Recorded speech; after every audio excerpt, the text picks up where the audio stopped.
Chaque Français jette en moyenne 20 kilos de nourriture par an, dont 7 kilos de produits encore emballés et donc non consommés.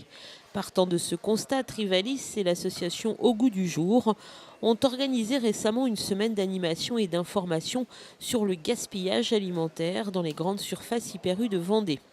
À travers des quiz, des jeux et des conseils, le but était non seulement d'alerter sur ce fléau, mais aussi de donner de bons conseils, par exemple comment organiser son frigo au lieu du gaspillage. Faire attention aux promotions au lot. Quand on achète des promotions ou des lots sur des produits qui sont destinés à être rangés dans le frigo, il faut faire attention aux dates parce que les dates souvent dans les promotions sont des dates courtes et si on ne fait pas attention à ces dates-là, le produit risque de se périmer très vite. Donc il faut avoir le réflexe aussi congélateur du coup. Autre chose qu'on fait souvent, c'est que quand on achète par exemple des yaourts, on a oublié qu'on en avait déjà peut-être parce qu'on n'a pas fait de liste. Et puis du coup, quand on va ranger son frigo, les nouveaux yaourts, on va les pousser et les anciens du coup se retrouvent au fond.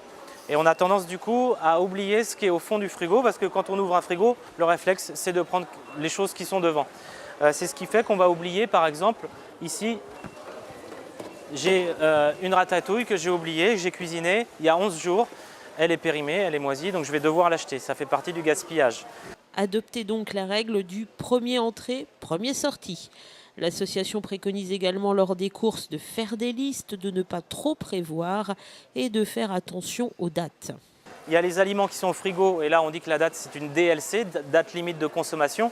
Ce qu'il faut retenir c'est quand c'est marqué sur l'emballage à consommer jusqu'au. Par contre les produits qui sont hors frigo, par exemple ce paquet de gâteaux, c'est ce qu'on appelle une DLUO, date limite d'utilisation optimale, et c'est marqué à consommer de préférence avant. Là c'est vraiment deux dates complètement différentes. De préférence avant, on peut dépasser la date, mais le produit, le biscuit risque peut-être d'être un peu plus mou par exemple. Mais ça n'a aucun impact sur la santé. L'association avait également installé une cuisine afin de donner quelques recettes pour utiliser des aliments qu'on a tendance à mettre facilement au rebut. On a récupéré des fruits et des légumes qui étaient destinés à la casse, c'est-à-dire à être jetés par le magasin. On les a récupérés pour montrer aux gens que chez eux, par exemple, s'ils ont une carotte qui est un peu noircie, le réflexe des gens, ça va être de la jeter. On va leur expliquer que non, si on l'épluche et si on la récupère, on peut obtenir des dips de carottes qui sont tout à fait bons. On va pouvoir par exemple faire un pesto salade avocat pour pouvoir tremper dedans. On peut utiliser des fruits qui sont un peu abîmés, effectivement, donc on les récupère et on fait un smoothie. On peut faire avec des légumes, les mélanger à des lentilles corail pour faire une soupe. On connaît des recettes qui sont hachis parmentier, bouchées à la reine, pain perdu. Toutes ces recettes-là, on les connaît bien. Nous, on essaye de donner d'autres recettes aux gens pour qu'ils aient leurs propres idées, des nouvelles idées pour cuisiner leur reste.